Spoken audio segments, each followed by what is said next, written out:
किसी छोटे से गांव में रमेश नाम का एक युवक रहता था। बचपन से ही उसे चित्रकला का शौक था।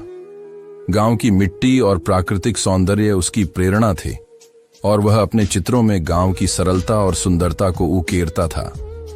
रमेश का सपना था कि वह एक प्रसिद्ध चित्रकार बने और अपने गांव का नाम रोशन करे। उसने शहर के एक प्रतिष्ठित कला विद्यालय में प्रवेश के लिए आवेदन किया, लेकिन पहली बार में ही असफल हो गया।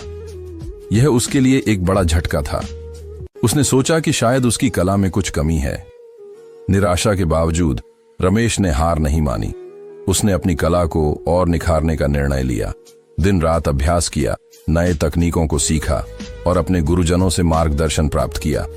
अगले वर्ष उसने फिर से उसी कला विद्यालय में आवेदन किया, लेकिन इस बार भी उसे अस्वीकृति मिली। 2 बार की असफलता के बाद रमेश के मन में संदेह उत्पन्न होने लगा। उसने सोचा कि शायद वह इस क्षेत्र के लिए उपयुक्त नहीं है, लेकिन तभी उसके एक मित्र ने उसे थॉमस एडिसन की कहानी सुनाई, जिन्होंने हजारों असफल प्रयासों के बाद बल्ब का आविष्कार किया था। ये कहानी सुनकर रमेश को प्रेरणा मिली।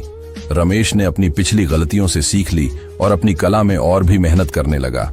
उसने अपने चित्रों में नई सोच और दृष्टिकोण जोड़ा। तीसरे वर्ष उसने फिर से कला विद्यालय में आवेदन किया और इस बार उसे प्रवेश मिल गया। कला विद्यालय में रमेश ने उत्कृष्ट प्रदर्शन किया।